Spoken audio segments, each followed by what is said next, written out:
Merci d'être venus nombreux aujourd'hui pour la reprise de cours de la chaire de M. Brun. Je parle à sa place, je parle à la place du professeur aujourd'hui parce qu'il ne peut pas s'exprimer là en ce moment. Alors, aujourd'hui, Willem Jongman, professeur émérite de l'Université de Groningen aux Pays-Bas, inaugure une série de conférences sur les techniques, économie et commerce de la Méditerranée antique qui auront lieu jusqu'au 9 février de l'année académique en cours. Vous trouverez le programme détaillé et les résumés sur le site du Collège de France. Willem Jongman est reconnu pour sa grande contribution scientifique dans les domaines de l'économie antique. Il est à l'origine de projets comme Roman Biological Standard of Living et participe activement à l'intégration des données d'archéologie de terrain dans la réflexion des historiens. Sa monographie, The Economy and Society of Pompeii, parue en 1988 et rééditée depuis, fut pour les archéologues de terrain une incitation à mettre en perspective les données archéologiques et surtout à remettre en cause les conclusions historiques qu'on pensait pouvoir en tirer facilement. Il nous a fait part de ses réflexions en 2016, quand il fut professeur invité au Collège de France pour une série de 4 conférences sur la démographie à l'époque romaine et l'évolution des études sur l'économie antique. Aujourd'hui, sa conférence introduit une série de présentations et vise à cerner les contributions les plus récentes, conceptuelles et théoriques de l'histoire en tant que science sociale. Il intègre également son étude sur la santé physique des populations antiques ainsi que de leur prospérité matérielle. La révolution industrielle a inévitablement provoqué une rupture avec le passé et marque une nouvelle ère dans la société humaine qui n'admire plus autant ses ancêtres romains. Ceci peut s'expliquer par le besoin des modernes de se montrer supérieurs de leur modèle économique et social, surtout par leurs propres inventions technologiques. De quelle manière donc peut-on étudier l'économie de l'Empire romain, le plus grand empire du monde prémoderne? C'est une question qu'on va aborder.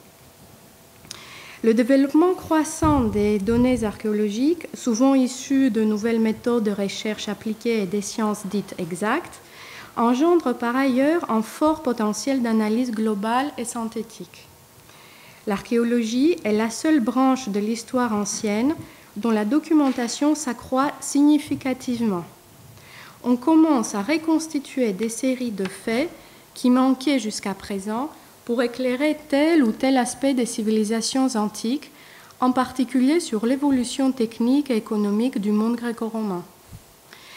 Mais cette reconstitution des pans effacés de notre histoire ne peut se faire qu'à la double condition que les archéologues interprètent et datent correctement leurs fouilles et qu'ils fournissent des séries d'observations suffisamment nombreuses pour gommer l'hétérogénéité d'une documentation qui sera par nature toujours partielle. Enfin, Willem Jongman nous incite à réfléchir sur les enjeux réels de nos recherches et raisonner sur le long terme de l'écriture de l'histoire. Je lui laisse la parole pour cette première conférence. Merci.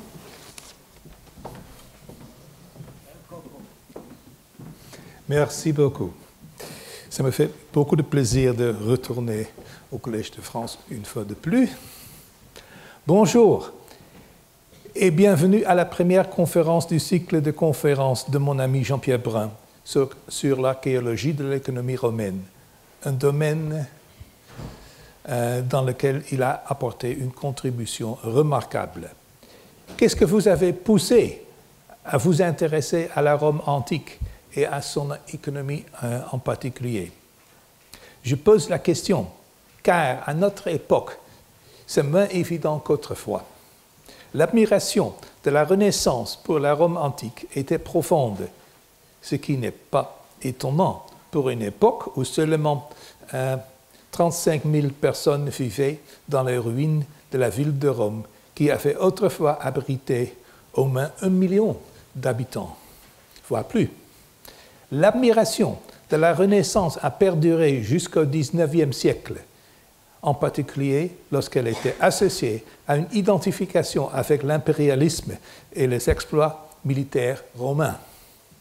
En revanche, à partir du XIXe siècle, l'admiration et l'identification sans réserve ont commencé à s'estomper. Avec la modernisation économique qui a suivi la révolution industrielle, les réalisations économiques, administratives et techniques de Rome n'étaient plus aussi étonnantes que pour les générations précédentes. Nous ne sommes plus des nains sur les épaules des géants. De même, l'émergence de nouvelles moralités politiques depuis le siècle des Lumières, accélérée par la Révolution française et la montée de la démocratie libérale et du socialisme au XIXe siècle, a rendu beaucoup plus difficile de penser que les Romains étaient comme nous. Désormais, pour citer L.P. Hartley, le passé est un pays étranger, on y fait des choses différemment.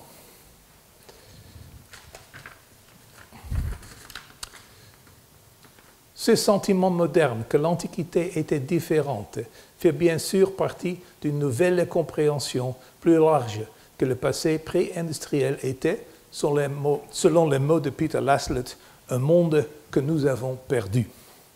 Les historiens démographes comme Peter Laslett avaient commencé à montrer les horreurs pré-industrielles d'une mortalité élevée due aux maladies infectieuses, d'une faible espérance de vie et donc de familles fragiles et d'une succession sociale imprévisible.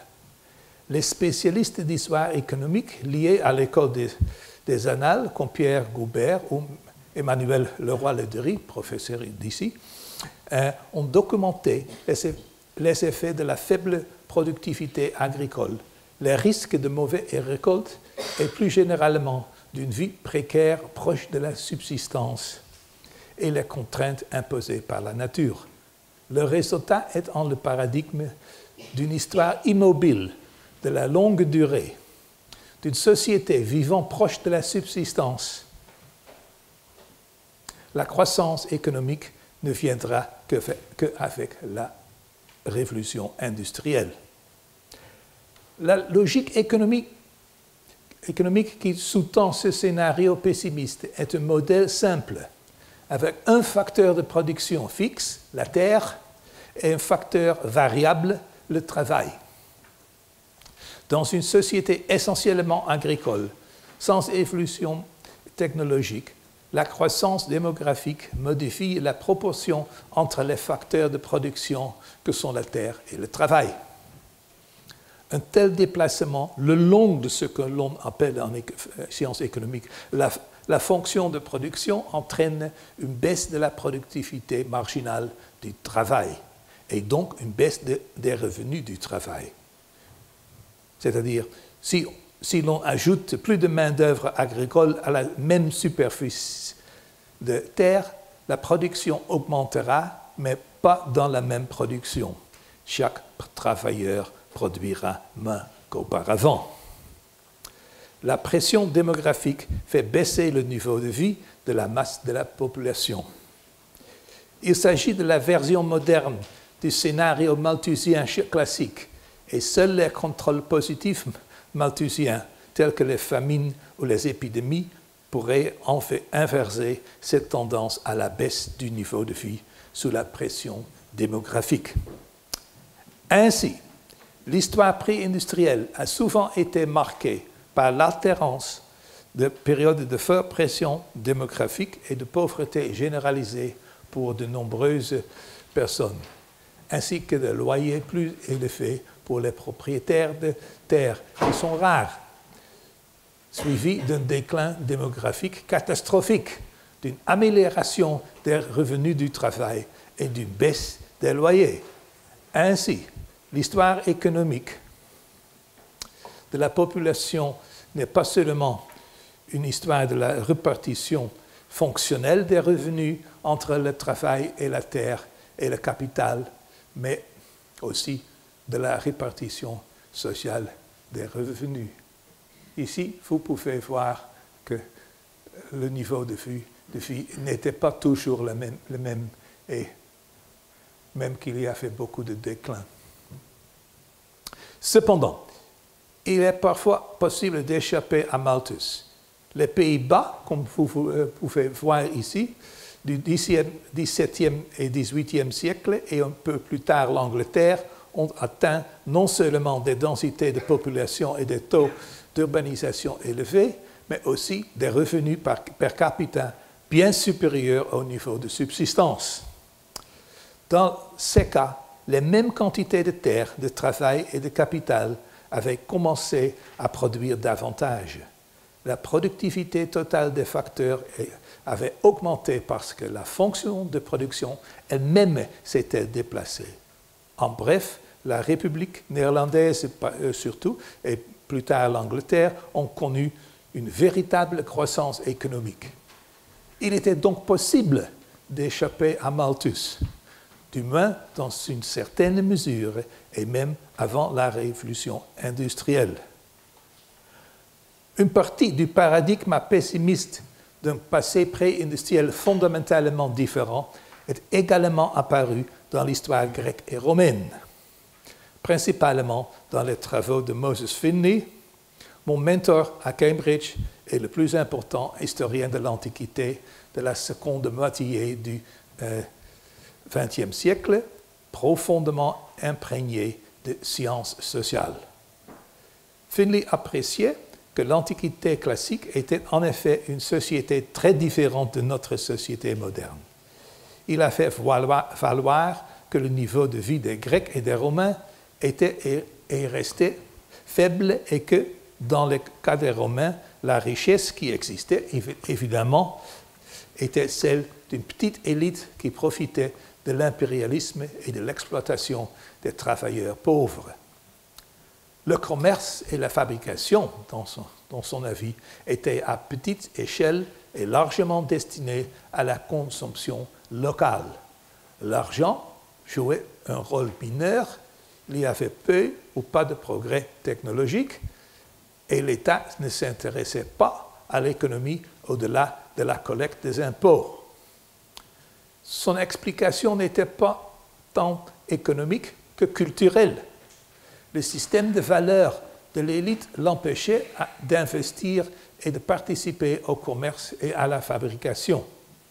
Les secteurs de l'économie qui allaient être le moteur du développement économique médiéval et du début de l'ère moderne. Il n'était pas non plus intéressé par les améliorations technologiques. Selon Finley, la comptabilité romaine était insuffisante pour déterminer si une entreprise était vraiment rentable.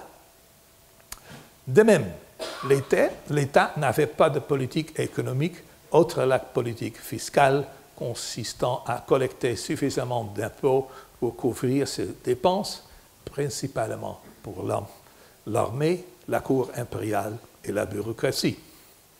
La monnaie était frappée pour payer les dépenses de l'État plutôt que pour garantir une masse monétaire suffisante pour l'économie. Lorsqu'un inventeur présenta un jour à l'empereur Tibère son invention du verre incassable, l'empereur demanda si quelqu'un d'autre connaissait son invention. Lorsque l'inventeur a répondu par la négative, l'empereur l'a fait tuer, prétendument pour protéger les emplois des verriers. Ce qui fait défaut, selon Finley, c'est le concept de rationalité économique. D'un point de vue méthodologique, il implique qu'il s'agit d'une économie qui n'est pas régie par la logique du marché et que par conséquent la théorie économique moderne est un outil d'analyse inapproprié. Il s'agissait de ce que l'anthropologue comme Karl Polanyi appelle une économie intégrée, an embedded economy, où les décisions économiques étaient régies par les normes et des valeurs sociales. En conséquence, même les historiens des sciences sociales novateurs comme Moses Finley se sont démarqués de la tendance dominante de l'histoire économique de l'époque qui conceptualisait de plus les théories économiques précisément modernes et souvent avec une analyse statistique de grands ensembles de données quantitatives. Les historiens de l'Antiquité avaient ainsi pris un virage que les a conduits à un isolement intellectuel étouffant. Les spécialistes de l'histoire économique moderne ne prenaient plus particulièrement au sérieux les historiens de l'économie antique, ce qui était d'autant plus grave à une époque où l'intérêt pour l'Antiquité était de toute façon en déclin. Cela a permis aux historiens des périodes ultérieures de commencer le récit de l'histoire européenne au plus tôt en l'an 1000, ignorant la crise dramatique qui a suivi la chute de l'Empire romain et dont les observateurs de la Renaissance avaient été si conscients. L'isolement conceptuel de l'histoire économique romaine n'était cependant pas son seul problème. L'absence de validation empirique pour corroborer le récit pessimiste des performances économiques romaines était au moins aussi importante. Dans les années 70 et 80, la plupart d'entre nous, moi y compris, partaient du principe que l'économie romaine était effectivement un échec et que tout ce qu'il nous restait à faire était de trouver des explications à cet échec. Finley avait cherché des explications culturelles, tandis qu'à l'inverse, et en utilisant la théorie économique, moi-même j'ai attiré l'attention sur l'effet étouffant d'une forte pression démographique et sa conséquence, une faible productivité du travail et de faibles revenus du travail. Dans tous les deux cas, pauvreté et partout. Ce que chacun de nous a fait, c'est étudier les performances économiques réelles avant de chercher des applications. Nous avons été impressionnés par la pauvreté des pays sous-développement modernes, dont le niveau de vie était souvent très proche de la subsistance, et nous avons supposé que le monde romain était quelque peu similaire. Nous avons supposé que les performances de l'économie romaine étaient assez médiocres, et nous nous sommes mis à réfléchir à des explications pour la pauvreté supposée des marches et la richesse évidente de l'élite. Cependant, le niveau de vie était-il aussi bas que nous le pensions? La technologie était-elle aussi sous-développée que les sources littéraires le suggéraient? Et les inégalités étaient-ils aussi importantes que nous le pensions? Certes, à l'époque, de telles données sur les performances économiques réelles n'existaient guère. Il y avait très peu de données documentaires, hormis quelques documents administratifs de l'Égypte romaine. Mais cette province était jugée non représentative. Les sources littéraires reflétaient la mentalité des élites et confirmaient plus ou moins le modèle de Finley. Les inscriptions étaient très nombreuses, mais de par leur nature, elles sont plus utiles pour l'histoire sociale, de très bonnes sources, et culturelle que pour l'histoire économique pure et dure.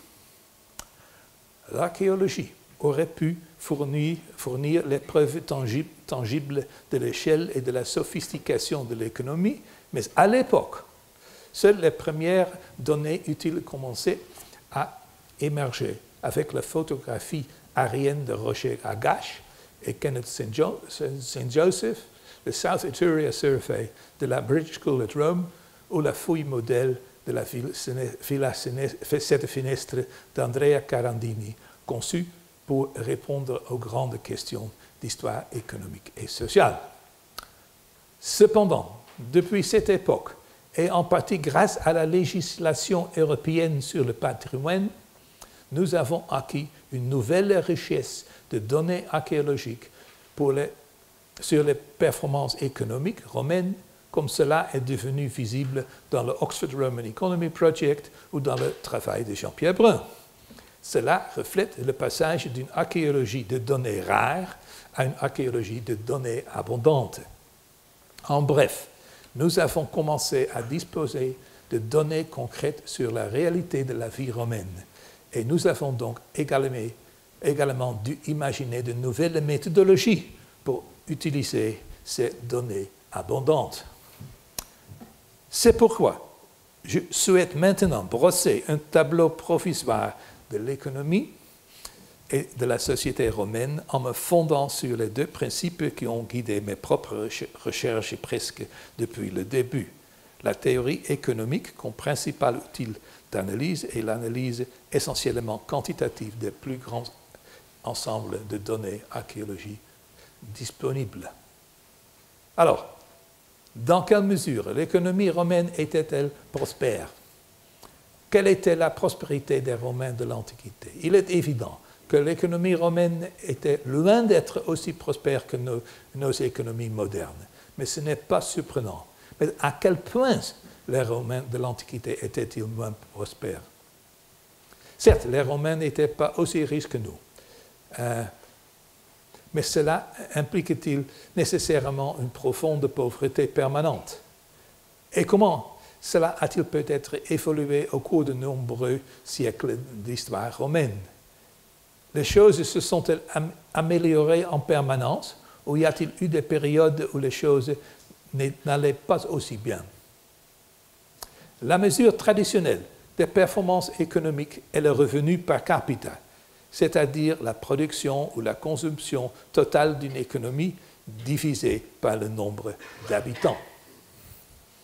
Le revenu per capita peut augmenter si la production et la consommation croissent plus rapidement que la population, ce qui constitue une véritable croissance économique.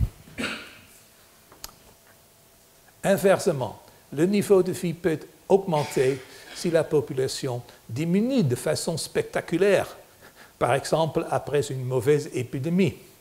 Mais nous ne considérons pas que de telles améliorations des revenus du travail constituent une véritable croissance économique avec une crise comme ça. Une telle croissance économique réelle n'existe que si la croissance de la population et de la consommation dépasse la croissance de la population. Par conséquent, la première question qui posera tout historien de l'économie concernera les chiffres globaux de la population et les tendances démographiques. Après tout, la population est le dénominateur de nombreuses équations, y compris le produit interne brut par habitant. Pendant de nombreuses années, la population romaine de l'Empire romain à l'époque de l'empereur Auguste, au début de notre ère, a été estimée à environ 55 ou 60 millions d'habitants. C'est beaucoup. Elle représentait alors environ un quart à un tiers de la population mondiale de l'époque. En soi, c'est déjà un chiffre énorme. Le premier État un peu plus ou moins occidentaux à avoir à nouveau de telles populations seraient la Russie et les États-Unis, tous deux vers 1875. Certains historiens, en outre, plaident même pour une population romaine allant jusqu'à 90 millions d'habitants. Et bien que l'Empire romain ait été géographiquement vaste, même une population de 55 ou 60 millions d'habitants implique des densités de population élevées, en particulier dans les régions centrales comme l'Italie. La population de nombreuses régions de l'Empire ne serait pas dépassée ou de peu avant l'ère moderne. Malheureusement, les preuves réelles de ces estimations sont très faibles.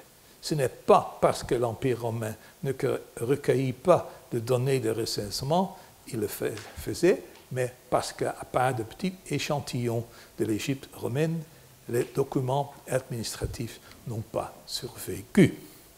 Pour l'Italie, nous disposons de totaux pour le 2e et 1er siècle avant Jésus-Christ, tels qu'ils sont rapportés dans diverses sources littéraires, mais leur interprétation est contestée. ce que nous avons, c'est le nombre d'hommes d'âge militaire et ces chiffres augmentent considérablement. Ils augmentent tellement qu'il y a déjà plus d'un siècle, Carl Julius Baylor a décidé que l'Italie n'aurait pu soutenir une population aussi importante et que, par conséquent, au fil du temps, ces chiffres avaient commencé à inclure plus que d'hommes adultes. Le résultat de cette manipulation des chiffres était qu'il avait maintenant construit une tendance à la baisse de la population, plutôt qu'une tendance à la hausse. Et cela correspondait bien au récit moralisateur des sources littéraires comme Appian et Plutarque, qui dépeignent le déclin au IIe et Ier siècle avant Jésus-Christ, des paysans libres de l'Italie romaine qui, par désespoir, s'étaient déplacés vers la ville de Rome pour augmenter le nombre de ces prolétaires et avaient été remplacés dans la campagne par des esclaves capturés, travaillant dans les grands domaines. C'est le récit des Gracques. Mais avons-nous de meilleures preuves que ces hypothèses concurrentes? C'est heureusement là que l'archéologie moderne entre en scène. Dans les années 1950, le directeur de l'école britannique de Rome s'était lancé dans un projet novateur de collecte systématiquement des découvertes de surface dans l'arrière-pays de la ville de Rome, et en particulier au nord de celle-ci. Il s'agissait d'une percée intellectuelle qui allait être suivie par d'autres projets similaires ailleurs et qui permettaient une reconstruction minutieuse de l'histoire de l'habitat de vastes zones rurales. Lorsque cette enquête sur l'Étrurie du Sud a été publiée en 1969, elle a montré que les sites de grandes villas étaient effectivement augmentés en nombre à partir de la fin du IVe siècle et au début du IIIe siècle avant Jésus-Christ, mais aussi que de nombreuses petites fermes avaient survécu. Cela exigeait non seulement une révision de l'histoire des conflits sociaux et politiques de la dernière République, mais suggérait aussi fortement que l'interprétation pessimiste des chiffres du recensement romain pouvait être erronée. Et comme Alessandro Lonaro l'a montré depuis, les projets ultérieurs d'enquête sur le terrain dans l'Italie romaine présentent presque invariablement un schéma comparable. Le problème de ces nombreux projets ultérieurs d'enquête sur le terrain en Italie et ailleurs est qu'ils ne couvrent généralement que des zones relativement petites, que les méthodologies ont beaucoup différé. Ainsi, les informations très importantes contenues dans ces données et obtenues au prix de grands efforts ne sont jamais vraiment entrées dans les reconstitutions historiques.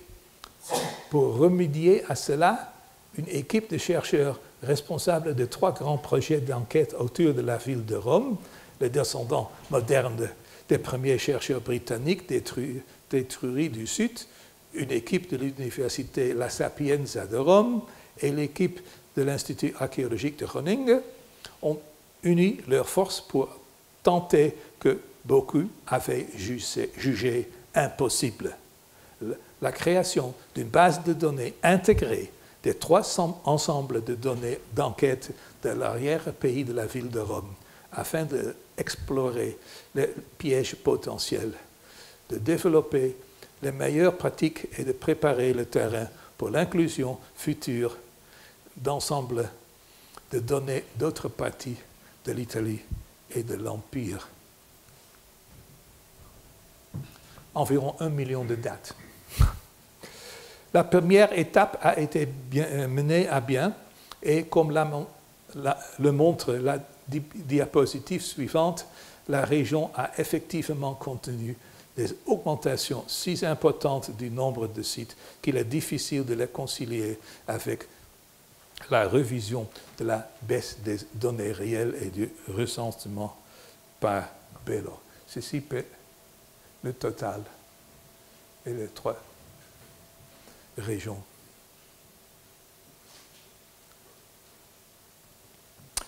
Cette tendance n'est pas propre à l'arrière-pays de Rome.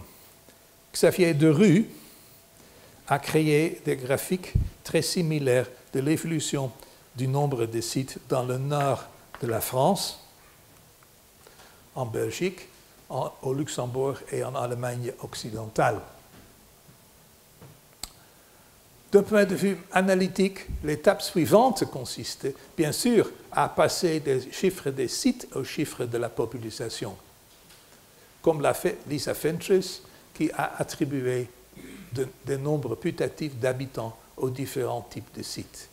En multipliant le nombre de sites d'un type donné par le nombre estimé d'habitants de ce site, on peut calculer le nombre total de personnes vivant sur les sites de ce type, mais aussi, bien sûr, la population totale de la région. Ce graphique, composé par mon ancien étudiant Niels Wouda, montre les estimations de population combinées pour les régions de l'arrière-pays romain en haut à gauche, plus les estimations pour les 3 régions d'enquête distinctes. 2 points attirent notre attention. Le premier est bien sûr la similitude entre ces graphiques, hormis les différentes évidences de chronologie. En fait, un schéma similaire peut être observé presque partout ailleurs en Italie, mais aussi, dans une certaine mesure, dans les provinces. La deuxième chose qui nous frappe est que démographiquement, il ne s'agit pas d'une histoire immobile. Il y a eu une croissance massive de la population à partir de la fin du IVe ou du début du IIIe siècle avant Jésus-Christ et un déclin spectaculaire après le IIe siècle de notre ère. Et encore une fois, ce phénomène n'est pas propre à l'Italie centrale. Andreas Zimmermann et son équipe ont produit des estimations démographiques pour la région bien documentée de la Lignite à l'ouest de Bonn et de Cologne, cette fois du néolithique à nos jours. Cette diapositive montre la tranche de temps entre le remarquable pic de la population romaine. Après la période romaine, la population a diminué. Les champs ont été abandonnés et la forêt a repris le dessus, une fois de plus. Le déclin et la chute ne pouvaient pas être plus grands. Depuis, les niveaux de population élevés de la période romaine sont allés de pair avec les niveaux d'urbanisation extraordinaires qui ne seront souvent pas dépassés avant la révolution industrielle. Au 1er siècle de notre ère, la ville de Rome comptait environ 1 million d'habitants, un chiffre qui ne sera égalé en Europe que par Londres vers 1800.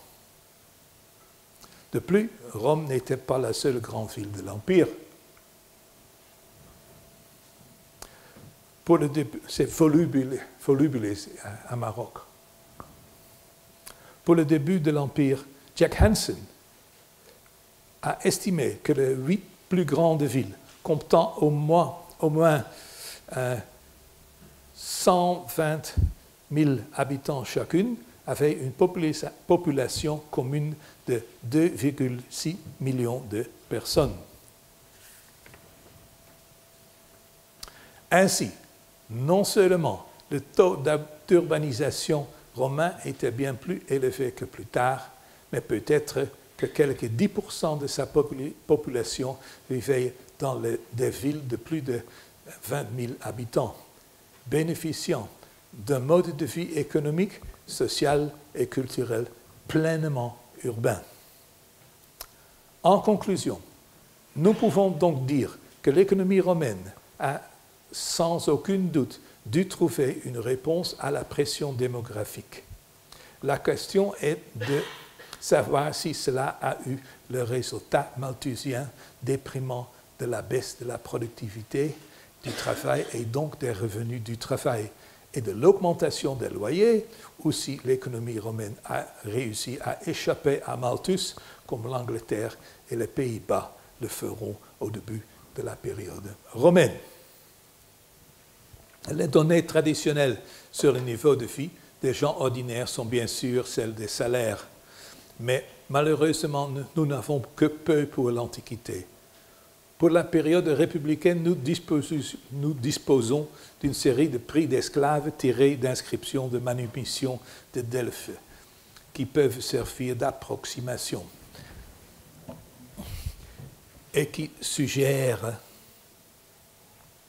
qu'à partir de la première moitié du IIe siècle avant Jésus-Christ, le coût annuel du travail doublait, passant de quelques 350 kg d'équivalent de blé au-dessus du seuil de subsistance pour un homme adulte à quelques 700 kg d'équivalent blé au-dessus du seuil de subsistance dans la deuxième moitié du 1er siècle avant Jésus-Christ.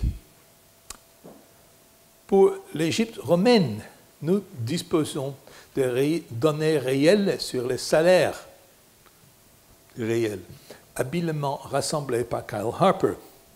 Mais notez combien les observations sont peu nombreuses. Et pourtant, c'est tout ce qu'il y a.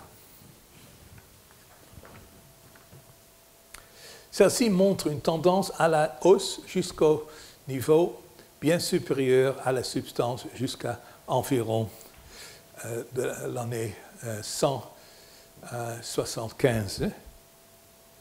C'est une régression linéaire et puis une autre régression linéaire. Après quoi qu'il y a une rupture nette à la fois dans la quantité de données, comme vous voyez, et dans le niveau de salaire, qui était maintenant beaucoup plus proche de la simple subsistance.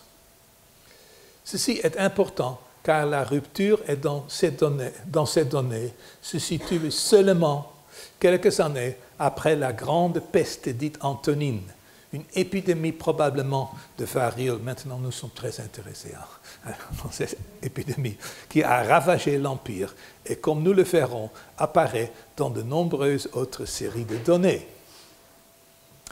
Le dernier point de données est celui du revenu du travail reconstitué par Bob Allen sur la base de l'édit sur les prix maximum de l'empereur Dioclétien datant de 300 et cette étoile projetée sur les dates sur l'Europe prémoderne. C'est horrible.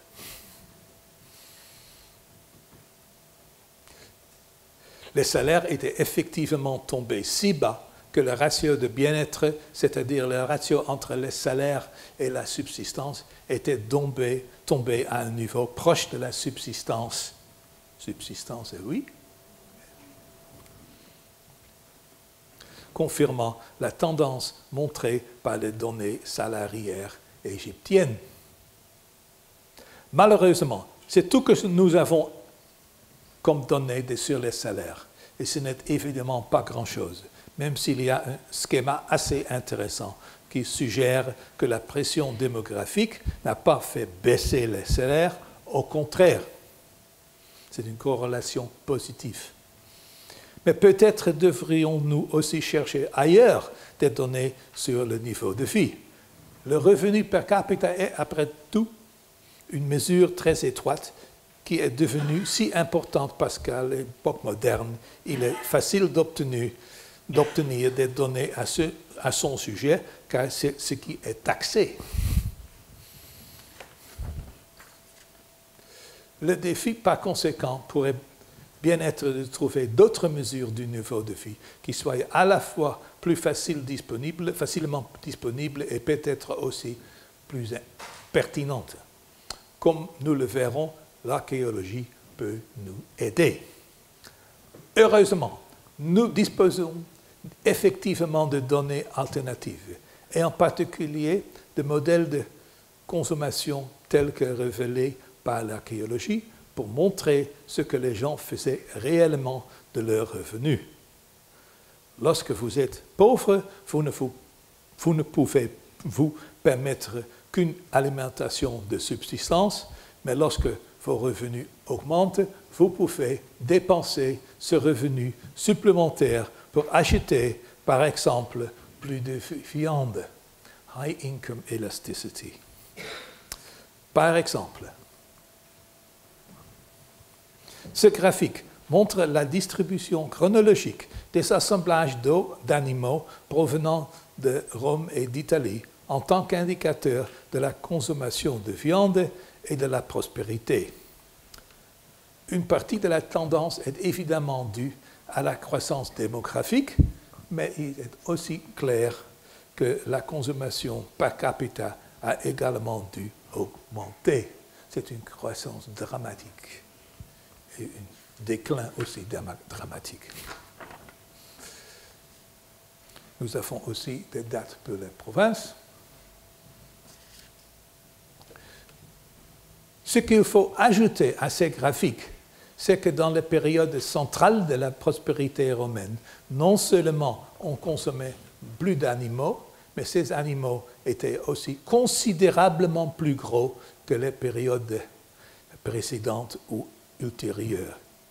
Il y avait plus de viande sur les os. Les bœufs romains étaient beaucoup plus grands, les vaches étaient beaucoup plus grands, mais aussi les poules.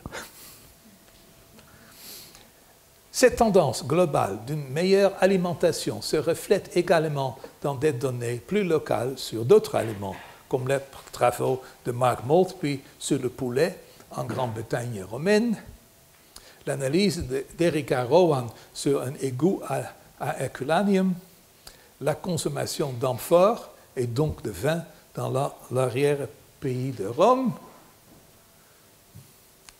Une fois notre date, et bien d'autres endroits.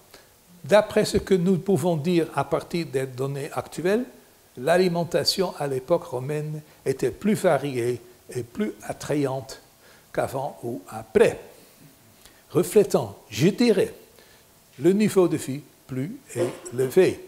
Cependant, il reste d'importantes possibilités de recherche, à la fois par l'archéologie scientifique et par l'agrégation des travaux existants.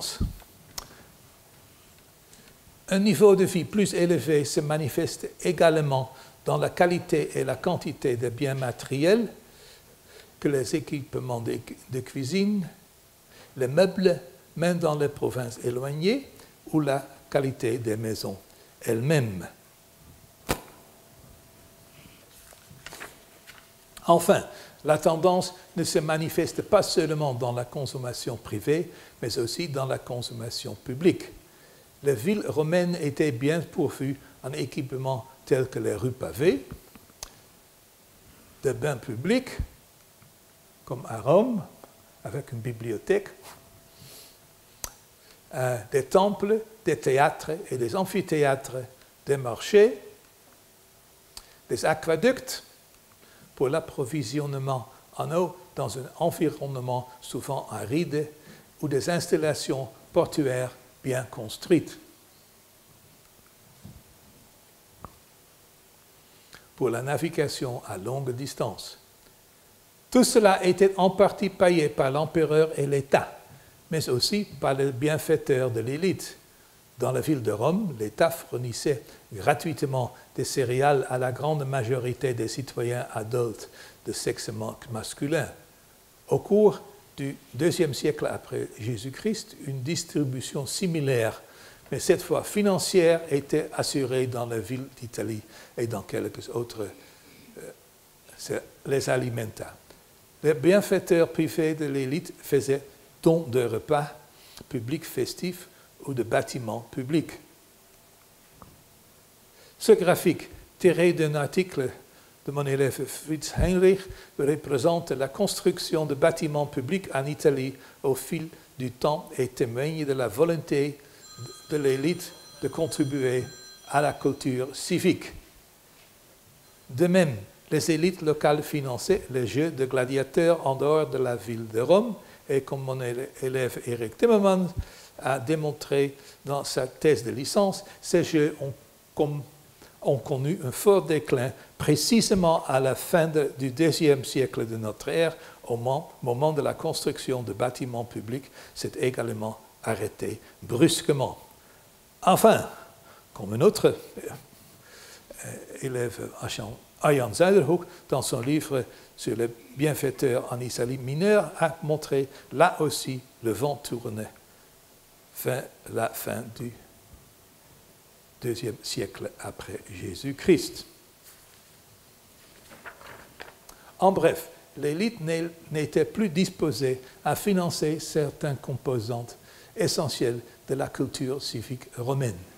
Cependant, si l'on se souvient des graphiques sur les performances économiques, on constate qu'elles ont également connu un déclin assez marqué à partir de cette période précise. Il ne s'agit donc peut-être pas seulement d'un changement d'attitude à l'égard de la culture civique, mais aussi d'un déclin des possibilités économiques. Alors, pourquoi l'économie romaine a-t-elle pu connaître un tel succès pendant quelques siècles et pourquoi la tendance s'est-elle inversée à la fin du deuxième siècle de notre ère? Les spécialistes de l'histoire économique moderne se penchent souvent sur les explications institutionnelles, telles qu'un droit des contrats solide et applicable, le respect de la propriété privée, un système monétaire stable, etc. Ces éléments sont évidemment importants et Rome a effectivement excellé dans ces domaines. Le droit romain est impressionnant. Toutefois, le problème avec cette explication est que nombre de ces institutions ne se sont développées qu'après l'économie romaine a déjà commencé à se développer de manière significative. Une meilleure explication pourrait être la croissance des villes et la division du travail entre la ville et la campagne, et plus tard même un marché pan-méditerranéen en raison de la croissance de son empire. À partir du IVe siècle avant Jésus-Christ, l'Italie a connu une croissance urbaine importante et à la même époque, de grandes exploitations agricoles ont commencé à produire des cultures très rentables, comme le vin et l'huile, pour un marché urbain en pleine expansion. Cela se traduit par des villas rurales de plus en plus somptueuses, mais aussi par une prospérité urbaine croissance. C'est surtout à partir du IIe siècle avant Jésus-Christ que cette intégration du marché a commencé à s'étendre à l'ensemble de la Méditerranée et qui se reflète dans le volume croissant de la navigation à longue distance, comme le montre ce graphique des épaves datées basées sur une idée de Keith Hopkins et mise à jour par Andrew Wilson. Bien que Jean-Pierre m'a averti que cette période avait probablement plus d'épaves réelles parce que les épaves sont devenues moins visibles par le vin à cette époque transporté en bois et tonneaux. Merci. Néanmoins. Enfin, et surtout, il y a la technologie romaine.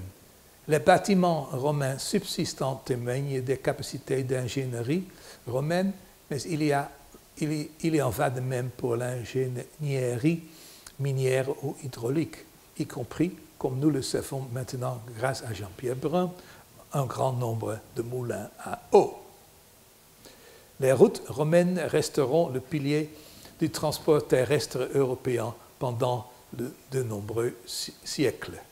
Les armées romaines partaient au combat très bien équipées, avec des ingénieurs spécialisés, des soins médicaux. et elle était bien entraînée, bien payée et bien gérée. Alors, comment tout cela a-t-il pu prendre fin? Comme Elio Locascio et Richard Duncan Jones, entre autres, l'ont soutenu de manière convaincante, je pense que la récession avait beaucoup à voir avec ce qu'on appelle la peste des Antoniens de Fariol et qui a ravagé l'Empire à partir de l'an 165 après Jésus-Christ. Nous en avons des descriptions dans les travaux du médecin antique Galien et dans les méditations stoïciennes de Marc Aurèle, l'empereur de l'époque. La peste a tué peut-être 10% de la population de l'Empire, mais elle a aussi profondément perturbé le tissu social.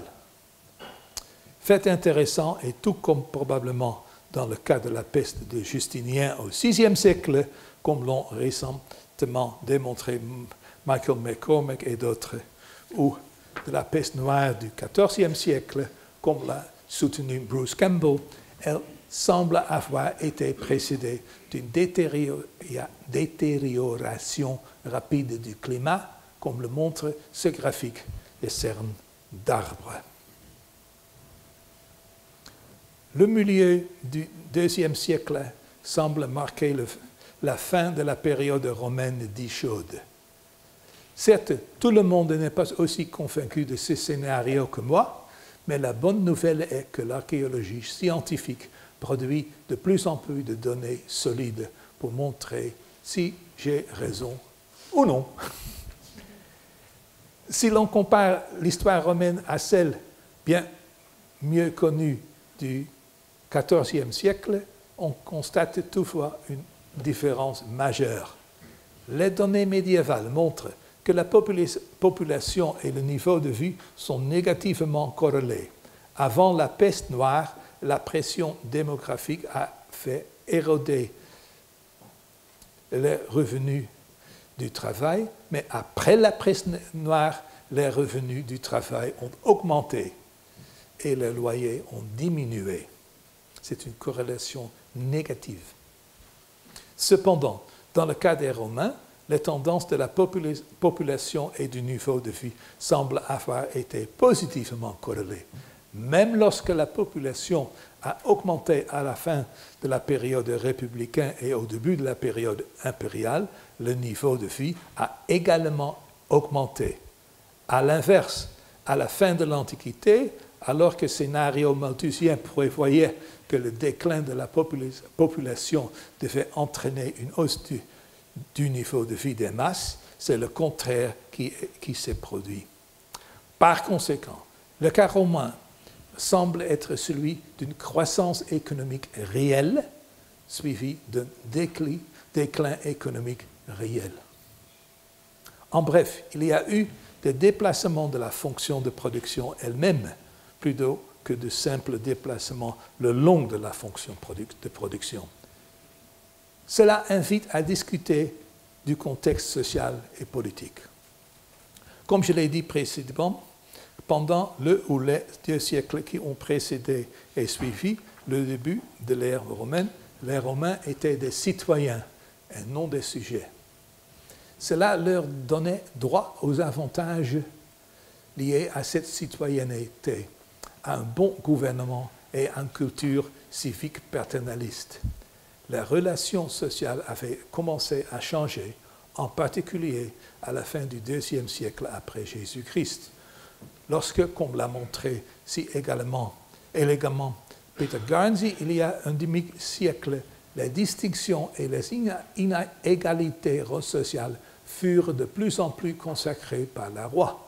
Cette évolution est également évidente dans l'extraordinaire série de pétitions adressées à l'empereur, datant précisément des décennies qui ont suivi 165 après Jésus-Christ, lorsque des groupes de paysans se sont plaints d'être abusés par de grands propriétaires terriens et des administrateurs publics complaisants. L'empereur, nous le savons des inscriptions, L'empereur répondait que cette oppression devait cesser car il ne cadrait pas avec les objectifs du bon gouvernement. Pourtant, rien ne changeait. Et après quelques décennies, les pétitions cessaient car les paysans avaient perdu tout espoir. Il est clair que l'Antiquité tardive n'était pas devenue un monde de paysans heureux et prospères. La société avait évolué vers un nouvel ensemble de relations sociales. La société romaine est passée de ce que Acemoglu et Robinson, dans le livre Why Nations Fail, ont appelé une société inclusive à une société extractive. L'Europe occidentale du début de l'ère moderne, après la peste noire, a connu un déclin démographique similaire. Mais dans ce cas, la pénurie de main-d'œuvre qui a en résulté a conduit à des salaires souvent plus élevés et a donné un élan à l'innovation en matière économique de main-d'œuvre. En fin de compte, la croissance économique romaine très réelle de quelques siècles qui ont précédé et suivi le but de l'ère moderne n'a pu être maintenue. L'économie romaine était restée vulnérable à la détérioration du climat et aux maladies. Cette vulnérabilité est visible même dans la période de plus grande prospérité. Les finances de l'État romain en sont un bon indicateur. Les empereurs ne pouvaient pas recourir à un système de dette publique, de sorte que les recettes fiscales étaient insuffisantes.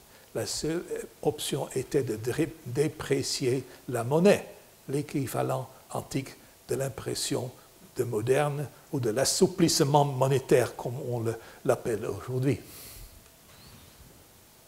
En effet, si l'on examine la chronologie de cette dépréciation au cours des 2 premiers siècles de notre ère, on constate qu'elle suivit presque invariablement une ou plusieurs années de mauvais temps, comme en dépeignent les cernes d'arbres, et donc de mauvaises récoltes et donc de faibles recettes fiscales.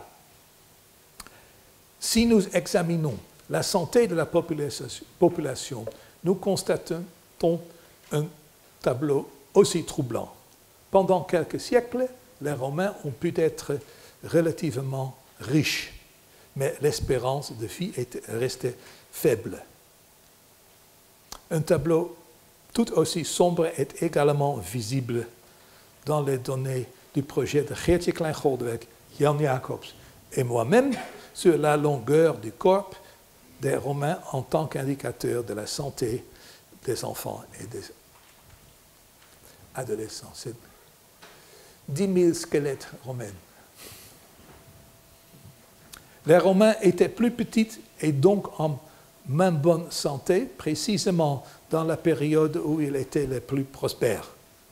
Le niveau de vie biologique et le niveau de vie matériel semblent avoir été négativement corrélés. Prospérité est environ comme ça. Population, environ ça. Mais santé, comme ça. Notre hypothèse est que cela était le produit de maladies infectieuses qui elles-mêmes étaient le résultat de fortes densités de population, de taux d'urbanisation élevés et de voyages et de connectivité sans précédent et, bien sûr, d'une compréhension physiologique inadéquate. C'est l'autre gens qui sont responsables pour votre infection. Ils l'ont donc bien cherché dans les années normales, mais aussi lorsque l'Empire a commencé à connaître une série d'épidémies mortelles, à commencer par la peste des Antonins. Même si le modèle malthusien n'explique pas l'évolution du niveau de vie matériel, comme nous avons vu, il s'applique à l'histoire de la santé et des maladies des Romains. Sur le fond, je voudrais donc conclure que l'ancien paradigme d'une société fondamentale stable où la plupart des gens vivaient à un niveau proche de la subsistance et où il n'y avait aucune croissance économique réelle est refuté par le volume de nouvelles données qui sont maintenant disponibles. Pendant quelques siècles, la population de l'Empire romain a connu une croissance énorme, suivie d'un déclin démographique tout aussi spectaculaire. Et contrairement à la plupart des pays du début de l'ère moderne, la croissance démographique s'est accompagnée d'une croissance encore plus forte de la production et de la consommation, et donc d'une véritable croissance économique qui a généré un niveau de vie remarquablement élevé, du moins par rapport aux normes de la société pré-industrielle, mais qui a malheureusement été suivi d'un déclin économique réel et dramatique. Sur le plan méthodologique, je tiens à réaffirmer que l'analyse économique moderne fournit le meilleur cadre conceptuel pour la reconstruction et permet de situer le monde romain à une place de choix bien méritée dans le grand récit de l'histoire mondiale. Je tiens également à affirmer que l'agrégation des données archéologiques a été la bonne méthode pour faire ce que je ne pouvais pas imaginer il y a 45 ans. Enfin, je crois aussi que nous sommes maintenant à l'aube d'une toute nouvelle série de possibilités avec les progrès rapides de l'archéologie scientifique, avec l'analyse des isotopes stables des squelettes pour reconstituer le régime alimentaire et le schéma de migration, avec l'ADN ancien pour étudier les agents pathogènes, avec l'analyse avancée des cultures et des stratégies culturelles, et bien sûr avec la recherche climatique. La recherche ne va que devenir plus passionnante. Merci beaucoup.